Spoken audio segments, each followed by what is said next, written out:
Hello everyone, welcome back to the Informed Hub. I am Priyansh.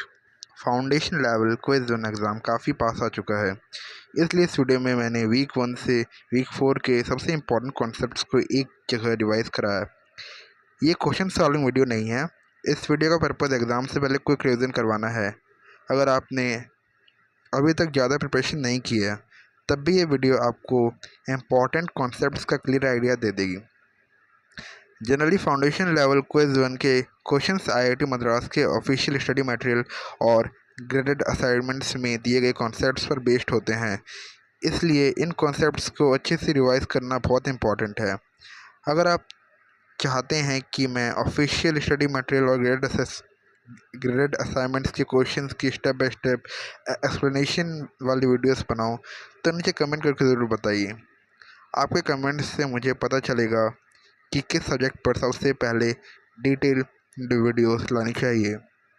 अगर video helpful लगे तो like ज़रूर करिएगा, चैनल को सब्सक्राइब करिएगा और बेल आइकन प्रेस करना मत भूलिएगा।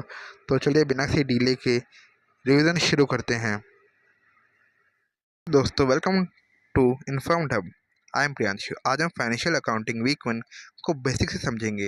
अगर आप बिगिनर हैं या आईआईटी मद्रास के वीक 1 लेक्चर रिवाइज करना चाहते हैं तो ये वीडियो एंड तक ज़रूर देखिए। इस वीडियो के बाद आपको फाइनेंशियल अकाउंटिंग के बेसिक कॉन्सेप्ट्स क्लियर हो जाएंगे और असाइनमेंट सॉल्व करना भी काफ़ी ईजी लगेगा।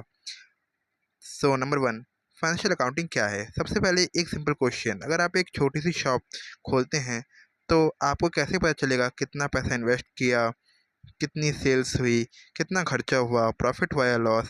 इन सब का जवाब फाइनेंशियल अकाउंट देता है फाइनेंशियल अकाउंटिंग देता है। फाइनेंशियल अकाउंटिंग एक ऐसी प्रोसेस है जिसमें बिजनेस के हर फाइनेंशियल ट्रांजैक्शन को सिस्टमैटिकली रिकॉर्ड, क्लासीफाई, समराइज और रिपोर्ट किया जाता है। इसका मेन ऑब्जेक्टिव है बिजनेस की फाइनेंशियल प्रोपोजिशन को क्लियरली दिखाना। फाइनेंशियल ट्रांजैक्शन क्या होता है? फाइनेंशियल ट्रांजैक्शन मतलब कोई भी एक्टिविटी जिसमें पैसा या मनी वैल्यू इन्वॉल्व हो। एग्जांपल, आपने 50,000 लगाकर बिजनेस स्टार्ट किया, ये एक ट्रांजैक्शन है। फर्नीचर 10,000 खरीदा, ये भी ट्रांजैक्शन है। कस्टमर को 5,000 का प्रोडक्ट बेचा, ये भी ट्रांजैक्शन है। लेकिन अगर अपने एम्प्लॉयज़ को सिर्फ इंटरव्यू दिया लेकिन अगर आपने एम्प्लॉय को सिर्फ इंटरव्यू दिया और कोई पेमेंट नहीं हुई तो वो अकाउंटिंग ट्रांजैक्शन नहीं माना जाएगा। अकाउंटिंग क्यों इम्पॉर्टेंट है?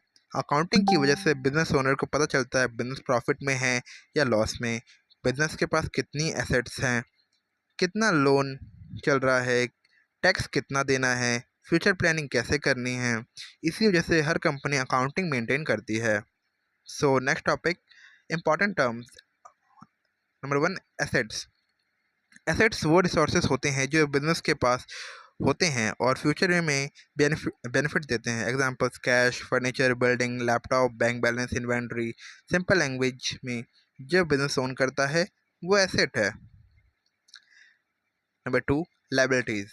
लायबिलिटीज़ मतलब बिजनेस के ऊपर जो ऑब्लिगेशंस या डेब्ट्स हैं। एग्जांपल, बिजनेस ने बैंक से 2 लाख लोन लिया, ये लायबिलिटी है। सप्लायर को पेमेंट देनी है, वो भी लायबिलिटी है। सिंपल लैंग्वेज में जो बिजनेस को देना है वो लायबिलिटी है। Number 3, capital. कैपिटल ओनर का इन्वेस्टमेंट होता है। एग्जांपल, ओनर ने 1 लाख इन्वेस्ट किया, ये कैपिटल है। कैपिटल बिजनेस का ओन फंड होता है। Number 4, revenue. बिजनेस की अर्निंग को रेवेन्यू कहते हैं। एग्जांपल, शॉप ने आज 20,000 की सेल्स की, ये रेवेन्यू है। Number 5, expenses. बिजनेस चलाने के लिए जो खर्चे होते हैं जैसे electricity bill, rent, salary, internet bill, transportation, ये सब एक्सपेंसेस हैं। प्रॉफिट क्या होता है? फॉर्मूला बहुत सिंपल है, profit is equal to revenue minus expenses. Example, revenue 50,000, expenses 35,000, profit 15,000। अगर एक्सपेंसेस रेवेन्यू से ज़्यादा हो जाए तो लॉस होता है। So next topic is accounting equation. Accounting का सबसे important concept, assets is equal to capital plus liabilities. ये इक्वेशन हमेशा बैलेंस रहनी चाहिए। Example, capital 80,000, loan 20,000, assets 1 lakh. Equation 1 lakh is equal to 80,000 plus 20,000। Okay, so next topic पे चलते हैं, double entry system. Accounting का गोल्डन रूल है, हर ट्रांजैक्शन के 2 इफेक्ट्स होते हैं। एग्जांपल, आपने कैश से फर्नीचर खरीदा, फर्नीचर बढ़ गया, कैश कम हो गया। यानी एक ट्रांजेक्शन के दो इम्पैक्ट। इसी की डबल एंट्री सिस्टम कहते हैं, इसी को डबल एंट्री सिस्टम कहते हैं। नेक्स्ट टॉपिक पे चलते हैं, डेबिट और क्रेडिट। बिगिनर्स के लिए सिंपल रूल याद रखिए, बिगिनर्स के लिए सिंपल रूल याद रखिए। Debit what comes in, credit what goes out. Okay, example, business में कैश आया, कैश डेबिट, कैश गया, कैश क्रेडिट। ओके, आई के वीक्स में इस कॉन्सेप्ट को और डिटेल में पढ़ेंगे। रियल लाइफ एग्जांपल एक ले लेते हैं। मान लीजिए प्रियांशु मतलब मैं 1 लाख लगाकर एक कंप्यूटर शॉप स्टार्ट करी, ठीक है। फर्नीचर खरीदा 20,000, लैपटॉप स्टॉक खरीदा 50,000, सेल्स हुई 30,000, रेंट दिया 5,000। अब अकाउंटिंग बताइए, एसेट्स कितनी हैं, रेवेन्यू कितना हुआ, एक्सपेंसेस कितने हुए, प्रॉफिट या लॉस कितना हुआ, ये आप करें। इससे आपको कॉन्सेप्ट समझने में और हेल्प मिलेगी। इसी जैसे फाइनेंशियल अकाउंटिंग बिजनेस की लैंग्वेज कहलाती है। तो एक बार हम वीक 1 का क्विक रिवीजन कर लेते हैं कि हमने क्या क्या पढ़ा। फाइनेंशियल अकाउंटिंग बिजनेस ट्रांजैक्शंस को रिकॉर्ड करती है। फाइनेंशियल ट्रांजैक्शन वही होता है जिसमें मनी वैल्यू हो। एसेट्स बिजनेस की ओन प्रॉपर्टी, लायबिलिटीज बिजनेस की ऑब्लिगेशंस, कैपिटल ओनर का इन्वेस्टमेंट, रेवेन्यू इनकम, एक्सपेंसेस खर्चे, profit revenue minus expenses, assets capital plus liabilities. हर ट्रांजैक्शन के दो इफेक्ट्स होते हैं। इसी के साथ बस इतना ही था फाइनेंशियल अकाउंटिंग वीक 1 का कंप्लीट रिवीजन। अगर वीडियो हेल्पफुल लगी हो तो लाइक करें, शेयर करें और इन्फॉर्म्ड हब को सब्सक्राइब करना मत भूलिए। अगली वीडियो में हम वीक 2 के कॉन्सेप्ट्स को इसी तरह सिंपल और एग्जाम्पल्स के साथ समझेंगे। थैंक्स फॉर वॉचिंग, मिलते हैं नेक्स्ट वीडियो में। नमस्ते दोस्तों, welcome back to the Informed Hub. I am Priyanshu. अगर आप फाइनेंशियल अकाउंटिंग का वीक 2 पढ़ रहे हैं और transaction analysis, accounting equation, depreciation, accruals और डेफरल्स जैसे टॉपिक्स कन्फ्यूजिंग लगते हैं तो टेंशन लेने की बिल्कुल ज़रूरत नहीं है। आज के इस वन शॉट रिवीजन में हम इन सब कॉन्सेप्ट्स को बिल्कुल बेसिक से रियल लाइफ एग्जांपल्स के साथ समझेंगे। इस वीडियो के बाद आप असाइनमेंट्स और एग्जाम्स के क्वेश्चंस भी कॉन्फिडेंटली सॉल्व कर पाएंगे। तो चलते हैं अपने टॉपिक 1 पे, ट्रांजैक्शन एनालिसिस। सबसे पहले समझते हैं ट्रांजैक्शन एनालिसिस। अकाउंटिंग में एक गोल्डन रूल है, हर ट्रांजैक्शन के कम से कम दो इफेक्ट्स होते हैं। इसी को डुअल इफेक्ट प्रिंसिपल कहते हैं। एग्जांपल देखिए, मान लीजिए आपने 50,000 का लैपटॉप क्रेडिट पर खरीदा। अब क्या हुआ, लैपटॉप बिजनेस का एसेट है, इसलिए एसेट इंक्रीज हो गए, लेकिन पैसे अभी दिए नहीं हैं, मतलब सप्लायर को पेमेंट बाद में करनी है, तो अकाउंट्स पेबल यानी लायबिलिटी भी इंक्रीज हो गई, यानी एसेट इंक्रीज लायबिलिटी इंक्रीज। अब एक और एग्जांपल, अगर वहीं लैपटॉप कैश से खरीदते, लैपटॉप बढ़ता, कैश कम होता, यानी एसेट इंक्रीज एसेट डिक्रीज दोनों हो रहा है। यही होता है ट्रांजैक्शन एनालिसिस, हर ट्रांजैक्शन के दो इफेक्ट को आइडेंटिफाई करना। तो चलते हैं अपने टॉपिक 2 की तरफ, अकाउंटिंग इक्वेशन। अकाउंटिंग की फाउंडेशन सिर्फ एक फॉर्मूला पर टिकी हुई है, assets is equal to liabilities plus equity. ये इक्वेशन कभी भी इम्बैलेंस नहीं होनी चाहिए। एग्जाम्पल, ओनर ने 1 लाख इन्वेस्ट किए, कैश एसेट है, कैपिटल इक्विटी है। Equation, assets 1 lakh rupees, equity 1 lakh, perfect balance. अब बिजनेस ने 20,000 का लोन ले लिया, कैश और बढ़ गया, assets 1,20,000, liabilities to 20,000, equity 1 lakh. Okay, फिर भी इक्वेशन बैलेंस है। इसलिए अकाउंटिंग में हर ट्रांजेक्शन के बाद इक्वेशन को मेंटली चेक करना बहुत इंपॉर्टेंट होता है। तो चलते हैं अपने नेक्स्ट टॉपिक की तरफ, topic 3, asset clarification, asset classification. Assets दो टाइप्स के होते हैं, करंट एसेट्स जो 1 साल के अंदर कैश में कन्वर्ट हो जाए, examples cash, bank balance, inventory, account receivable, prepaid rent, ये बिजनेस की डेली ऑपरेशंस में यूज़ होते हैं। दूसरा है लॉन्ग टर्म एसेट्स जो 1 साल से ज़्यादा टाइम तक बिजनेस में यूज़ होते हैं, examples land, building, machinery, furniture, vehicles, इन्हें फिक्स्ड एसेट्स भी बोला जाता है। एग्ज़ाम में अक्सर करंट और लॉन्ग टर्म एसेट्स का डिफरेंस पूछा जाता है। तो चलते हैं अपने नेक्स्ट टॉपिक की तरफ, टॉपिक नंबर 4, डेप्रिसिएशन। अब बात करते हैं डेप्रिसिएशन की। डेप्रिसिएशन का मतलब है किसी एसेट की वैल्यू का धीरे धीरे कम होना। एग्जाम्पल, आपने एक मशीन 1 लाख की खरीदी, मशीन 10 साल चलेगी और लास्ट में 10,000 की बिक जाएगी। तो हर साल मशीन की कॉस्ट का एक हिस्सा एक्सपेंस माना जाएगा। Formula, depreciation is equal to bracket open cost minus salvage value bracket close divide useful life, यानी 1 lakh minus 10,000 is equal to 90,000। 90,000 divide by 10, 9,000 per year. ध्यान रखिए, डेप्रिसिएशन सिर्फ वैल्यू कम नहीं करता, ये बिजनेस का एक्सपेंस भी होता है और एसेट की बुक वैल्यू भी रिड्यूस करता है। तो चलते हैं अपने नेक्स्ट टॉपिक पर, टॉपिक नंबर 5, एक्रूअल्स। अब आते हैं सबसे कंफ्यूजिंग टॉपिक पर, एक्रूअल्स। सिंपल लैंग्वेज में इनकम या एक्सपेंस को तब रिकॉर्ड करना जब वो अर्न या इनकर हो, चाहे कैश मिले या नहीं। एग्जाम्पल, आपने क्लाइंट का प्रोजेक्ट कंप्लीट कर दिया, क्लाइंट ने पेमेंट अभी नहीं दी, इनकम अर्न हो चुकी है, तो अकाउंटिंग क्या करेगी? रेवेन्यू रिकॉर्ड करेगी। अकाउंट्स रिसीवेबल इंक्रीज नहीं करेगी, अकाउंट्स रिसीवेबल भी इंक्रीज नहीं करेगी। दूसरा एग्जाम्पल, इलेक्ट्रिसिटी यूज़ कर ली, बिल अभी नहीं आया, एक्सपेंस हो चुका है, तो एक्सपेंस रिकॉर्ड होगा, लायबिलिटी भी इंक्रीज होगी। यही एक्चुअल अकाउंटिंग का कॉन्सेप्ट है। तो चलते हैं अपने नेक्स्ट टॉपिक पर, टॉपिक नंबर 6, डेफरल्स। अब डेफरल्स समझते हैं। डेफरल का मतलब है कैश पहले मिल गया या दे दिया, लेकिन रेवेन्यू या एक्सपेंस बाद में रिकॉग्नाइज होगा। अनअर्न्ड रेवेन्यू, कस्टमर ने एडवांस पेमेंट कर दी लेकिन सर्विस अभी देनी बाकी है, तो ये रेवेन्यू नहीं है, ये लायबिलिटी है, क्योंकि अभी बिजनेस की रिस्पॉन्सिबिलिटी बाकी है। प्रीपेड एक्सपेंस, बिजनेस ने 1 साल का ऑफिस रेंट एडवांस में दे दिया, अभी पूरा रेंट एक्सपेंस नहीं है, ये प्रीपेड एक्सपेंस है और ये एक एसेट माना जाएगा। जब मंथ कंप्लीट होगा तब थोड़ा थोड़ा एक्सपेंस बनेगा। तो चलते हैं अपने नेक्स्ट टॉपिक की तरफ, टॉपिक नंबर 7, ट्रांजैक्शन इम्पैक्ट। अब देखते हैं अलग अलग ट्रांजैक्शंस अकाउंटिंग इक्वेशन को कैसे इफेक्ट करते हैं। सैलरी पे की, कैश कम, एक्सपेंस बढ़ा, इक्विटी कम। क्रेडिट सेल की, अकाउंट्स रिसीव बढ़ा, रेवेन्यू बढ़ा, इक्विटी बढ़ी। कस्टमर से एडवांस मिला, कैश बढ़ा, लायबिलिटी बढ़ी। डेप्रिसिएशन रिकॉर्ड की, एसेट कम हुआ, एक्सपेंस बढ़ा, इक्विटी कम हुई। ये पैटर्न एग्ज़ाम में बहुत यूज़फुल होते हैं।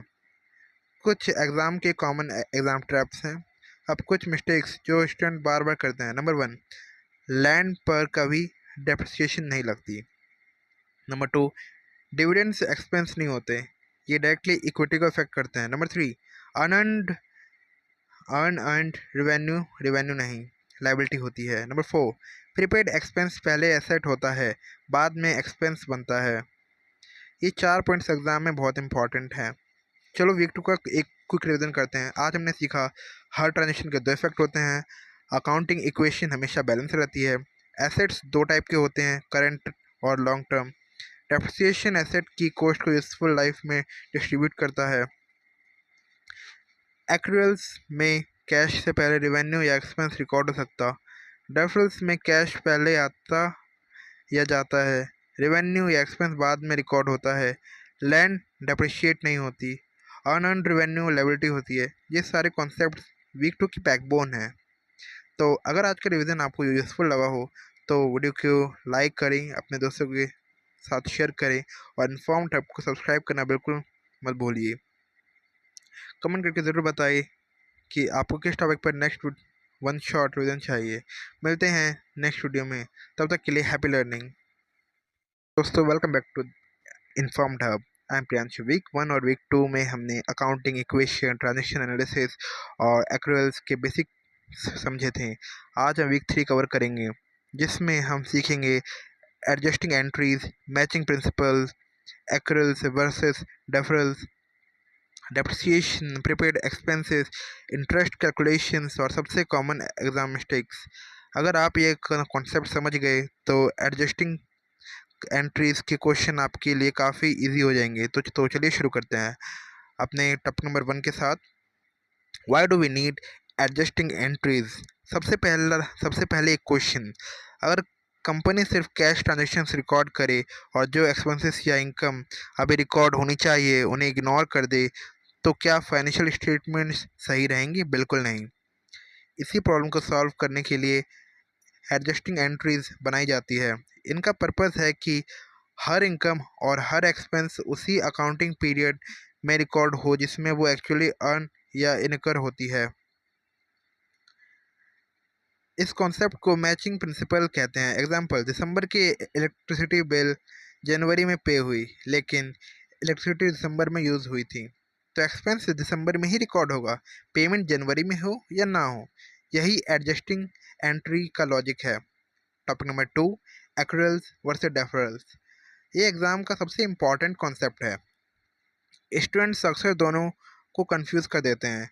एक्रूअल्स रूल्स याद रखिए, एक्शन पहले कैश बाद में, मतलब काम हो चुका है, इनकम अर्न हो गई है या एक्सपेंस इनकर हो गया लेकिन कैश अभी रिसीव या पे नहीं हुआ। एग्जाम्पल 1, एम्प्लॉय ने काम कर लिया, सैलरी अभी नहीं दी, एक्सपेंस रिकॉर्ड होगा, लायबिलिटी भी रिकॉर्ड होगी। एग्जाम्पल 2, सर्विस दे दी, कस्टमर ने पेमेंट नहीं की, रेवेन्यू रिकॉर्ड होगा, अकाउंट्स रिसीवेबल भी इंक्रीज होगा। अब समझते हैं डेफरल्स। रूल याद रखिए, कैश पहले एक्शन बाद में। एग्जाम्पल, कस्टमर ने एडवांस पेमेंट दे दी लेकिन सर्विस बाद में देनी है, ये रेवेन्यू नहीं है, ये लायबिलिटी है। दूसरा एग्जाम्पल, बिजनेस ने एक साल बिजनेस ने एक साल का इंश्योरेंस एडवांस में पे कर दिया, अभी पूरा एक्सपेंस नहीं है, ये प्रीपेड इंश्योरेंस नाम का एसेट होगा। जब इंश्योरेंस यूज़ होता जाएगा तब एक्सपेंस बनता जाएगा। Topic number 3, depreciation mechanics. अब बात करते हैं डेप्रिसिएशन की। डेप्रिसिएशन का मतलब होता है एसेट की कॉस्ट को उसकी यूजफुल लाइफ में डिवाइड करना। Formula, depreciation is equal to bracket open cost minus scrap value bracket close divide useful life. Example, machine cost 2 lakh rupees, scrap value 20,000 rupees, useful life 9 years. Depreciation 2 lakh minus 20,000, 1 lakh 80,000, and now we have to divide 1 lakh 80,000 divided by 9. So answer is 20,000 per year. हर साल 20,000 expense record होगा और machine की book value भी reduce होगी। Important exam point, land पर कभी depreciation नहीं लगती। ये पॉइंट बहुत बार एग्जाम में पूछा जाता है। अगर डेप्रिसिएशन रिकॉर्ड नहीं करेंगे तो प्रॉफिट गलत दिखाई देगा, एसेट्स भी एक्चुअल वैल्यू से ज़्यादा दिखेंगी, इसलिए डेप्रिसिएशन कंपलसरी एडजस्टमेंट है। तो चलते हैं नेक्स्ट टॉपिक की तरफ। Topic number 4, supplies and prepaid expenses. एक और इम्पॉर्टेंट एडजस्टमेंट है सप्लाईज एक्सपेंस। यहाँ स्टूडेंट्स बहुत मिस्टेक करते हैं। रूल बहुत सिंपल है, एक्सपेंस वही होता है जो यूज़ हो चुका हो। फॉर्मूला याद रखिए, beginning balance plus purchase minus ending balance is equal to expense. Example, opening supplies 5,000, new purchase 3,000, year end पर बची हुई supplies 2,000, expense 5,000 plus 3,000 minus 2,000, answer 6,000, यानी 6,000 सप्लाईज यूज़ हो चुकी। इसी अमाउंट को एक्सपेंस रिकॉर्ड करेंगे। जो सप्लाईज बच गई है वो एसेट ही रहेंगी। तो चलते हैं अपने नेक्स्ट टॉपिक की तरफ। Topic number 5, interest calculations. Accounting में इंटरेस्ट भी एडजस्ट करना पड़ता है। Formula, interest is equal to principal into rate into time. ध्यान रहे, रेट हमेशा ईयरली होता है। अगर लोन 6 मंथ्स का है तो टाइम 6/12 लेंगे। Example, loan 1 lakh rupees, interest rate 12%, time 6 month. Interest 1 lakh into 12% into 6/12 is equal to 6,000। ये इंटरेस्ट एक्सपेंस करेंट ईयर में रिकॉर्ड होगा चाहे पेमेंट बाद में हो। तो चलते हैं अपने नेक्स्ट टॉपिक की तरफ। Topic number 6, common exam pitfalls. अब देखते हैं वो मिस्टेक्स जो स्टूडेंट्स बार बार करते हैं।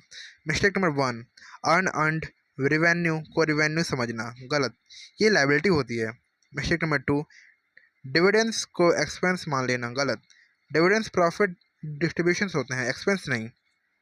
Mistake number 3, year and adjustments भूल जाना, अगर एडजस्टमेंट मिस हो गया लायबिलिटीज़ कम दिखेंगी, प्रॉफिट गलत दिखाई देगा, फाइनेंशियल स्टेटमेंट इनएक्यूरेट हो जाएगी। एग्जाम में ये कॉन्सेप्ट डायरेक्ट एमसीक्यूज और न्यूमेरिकल दोनों में आते हैं। तो एक बार हम क्विक रिवीजन कर लेते हैं कि हमने क्या क्या पढ़ा। आज हमने सीखा एडजस्टिंग एंट्रीज का पर्पस मैचिंग प्रिंसिपल फॉलो करना है। एक्रूअल्स में एक्शन पहले और कैश बाद में होता है। डेफरल्स में कैश पहले और एक्शन बाद में होता है। डेप्रिसिएशन एसेट की कॉस्ट को यूजफुल लाइफ में डिस्ट्रीब्यूट करता है। लैंड डेप्रिशिएट नहीं होती। सप्लाईज एक्सपेंस सिर्फ यूज सप्लाईज का होता है। Interest is equal to principal into rate into time. Earn and revenue liability होती है। डिविडेंड्स एक्सपेंस नहीं होते। ये वीक 3 के सबसे इम्पोर्टेंट कॉन्सेप्ट्स हैं। तो अगर आज का वीक 3 रिवीजन आपको हेल्पफुल लगा हो तो वीडियो को लाइक करें, शेयर करें और इन्फॉर्म्ड हब को सब्सक्राइब करें। कमेंट में बताएं कि आपको वीक 4 का वन शॉट कब चाहिए। मिलते हैं नेक्स्ट वीडियो में, तब तक के लिए हैप्पी लर्निंग। दोस्तों, welcome back to Informed Hub. आज हम फाइनेंशियल अकाउंटिंग के वीक 4 को कंप्लीट वन शॉट रिवीजन में कवर करेंगे। वीक 4 थोड़ा कैलकुलेशन बेस्ड है, लेकिन अगर आप फॉर्मूला के पीछे लॉजिक समझ गए तो बड़े से बड़ा न्यूमेरिकल भी आसानी से सॉल्व कर पाएंगे। इस वीडियो में नेट इनकम, टी अकाउंट से advance formulas, multi step income statement और इनकम और इम्पॉर्टेंट एग्जाम ट्रिक्स को सिंपल एग्जाम्पल्स के साथ समझेंगे। तो चलिए शुरू करते हैं। Topic number 1, net income and revenue. सबसे पहले समझते हैं नेट इनकम। नेट इनकम का मतलब होता है बिजनेस का फाइनल प्रॉफिट। इसका बेसिक फॉर्मूला है net income equal to total revenue plus gains minus total expenses. यानी बिजनेस ने जितनी इनकम अर्न की उसमें से सारे एक्सपेंसेस माइनस करने के बाद जो अमाउंट बचता है वही नेट इनकम होता है। Example, sales revenue 5 lakh, interest income 20,000, expense 3,80,000, net income 5,20,000 minus 3,80,000 is equal to 1,40,000। Important rule, accounting में सिर्फ अर्न रेवेन्यू ही रेवेन्यू होता है। अगर कस्टमर ने एडवांस पेमेंट दे दी है और सर्विस अभी बाकी है तो उस अमाउंट को रेवेन्यू नहीं बोलेंगे, उसे अनअर्न रेवेन्यू या लायबिलिटी कहेंगे। ये एग्ज़ाम का फेवरेट क्वेश्चन होता है। Topic number 2, T account logic. Accounting में टी अकाउंट बहुत यूज़फुल टूल है। एक सिंपल फॉर्मूला याद रखिए, beginning balance plus added minus use is equal to ending balance. ये फॉर्मूला लगभग हर एडजस्टमेंट क्वेश्चन में काम आता है। Example, prepaid insurance opening balance 10,000, new insurance 8,000, insurance used 6,000, ending balance 10,000 plus 8,000 minus 6,000 is equal to 12,000। इसी लॉजिक से unearned revenue और प्रीपेड एक्सपेंसेस के क्वेश्चंस भी सॉल्व किए जाते हैं। बस आइडेंटिफाई करिए बिगिनिंग कितना था, बीच में कितना ऐड हुआ, कितना यूज़ हुआ और एंडिंग बैलेंस निकाल दीजिए।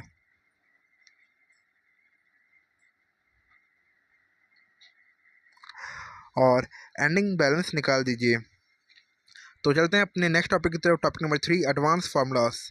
अब बात करते हैं कुछ इंपॉर्टेंट फार्मूलास की। Net capital spending formula, net capital spending is equal to ending fixed assets minus beginning fixed assets plus depreciation. ये फार्मूला फिक्स्ड एसेट्स में एक्चुअल इन्वेस्टमेंट बनता है। रिवर्स कॉक्स लॉजिक, कभी कभी एग्जाम्स में कॉक्स डायरेक्टली नहीं दिया होता, तब आप रिवर्स कैलकुलेशन करते हैं। Formula, sales minus COGS minus operating expenses is equal to earning before tax. अगर सेल्स और प्रॉफिट दिए हों तो मिसिंग कॉक्स भी निकल सकते हैं। एग्जाम में स्टूडेंट्स इसी स्टेप पर कंफ्यूज जाते हैं, लेकिन फॉर्मूला याद हो तो क्वेश्चन इजी हो जाता है। So next topic number 4, multi step net income statement. अब देखते हैं मल्टी स्टेप इनकम स्टेटमेंट। ये एक सिस्टमैटिक प्रोसेस है। स्टेप 1, सबसे पहले रेवेन्यू को एडजस्ट करो। Raw revenue, accrued revenue, unearned revenue जो अर्न हो चुका है। स्टेप 2, एक्सपेंस एडजस्ट करो। Raw expenses, accrued expenses, depreciation. Step number 3, revenue में से एक्सपेंस माइनस करो, इससे मिलेगा EBT minus earning before tax. Step 4, tax calculate करो। Net income, EBT minus tax. ये पूरा प्रोसेस एग्जाम में न्यूमेरिकल के फॉर्म में पूछा जाता है। अगर सीक्वेंस याद है तो क्वेश्चन कभी गलत नहीं होगा। तो चलते हैं नेक्स्ट टॉपिक पर। Topic number 5, important transaction impacts. आप कुछ इम्पॉर्टेंट ट्रांजेक्शन देखते हैं। इक्विपमेंट परचेस, अगर मशीन 2 लाख की खरीदी, 50,000 कैश दिया, बाकी लोन, तो machine asset increase, cash decrease, liability increase. Inventory on credit, customer को उधार पर गुड्स सेल किए, अकाउंट्स रिसीवेबल बढ़ेगा, रेवेन्यू भी बढ़ेगा, कैश भी इंक्रीज नहीं होगा। एक्सपेंस रिकॉग्नाइजेशन, एक्सपेंस का मतलब सिर्फ कैश देना नहीं होता। एक्सपेंस एक्सपेंस तब माना जाता है जब एसेट डिक्रीज हो या लायबिलिटी इंक्रीज हो। इसी कॉन्सेप्ट को एग्जाम में बार बार टेस्ट किया जाता है। कॉमन एग्जाम ट्रिक्स, वीक 4 में स्टूडेंट्स ये मिस्टेक करते हैं। एडवांस कैश का रिवेन्यू मान लेना, डिविडेंड्स को एक्सपेंस मान लेना, रिवेन्यू एडजस्ट करना भूल जाना, डेप्रिसिएशन ऐड नहीं करना, टी अकाउंट का बिगनिंग बैलेंस इग्नोर कर देना। अगर ये फाइव मिस्टेक्स अवॉइड कर ले तो न्यूमेरिकल्स काफ़ी इजी हो जाएंगे। क्विक रिवीजन, आज हमने सीखा net income is equal to revenue plus gains minus expenses. सिर्फ अर्न रेवेन्यू ही रिवेन्यू होता है, अर्न रेवेन्यू लाइबिलिटी होती है। T account formula, beginning plus added minus used and is equal to ending. Net capital spending formula, reverse COGS calculation, multi step income statement, equipment purchase और credit sale के transactions impact. ये week 4 का सबसे important concepts हैं। तो दोस्तों ये था फाइनेंशियल अकाउंटिंग वीक 4 का कंप्लीट वन शॉट रिवीजन। अगर वीडियो हेल्पफुल लगी हो तो लाइक करें, शेयर करें और इन्फॉर्म्ड हब को सब्सक्राइब जरूर करें। अगर आप चाहते हैं कि पूरा फाइनेंशियल अकाउंटिंग कोर्स एक ही मैराथन वीडियो में रिवाइज करें तो कमेंट्स में मैराथन ज़रूर लिखिए। मिलते हैं नेक्स्ट वीडियो में, तब तक के लिए हैप्पी लर्निंग।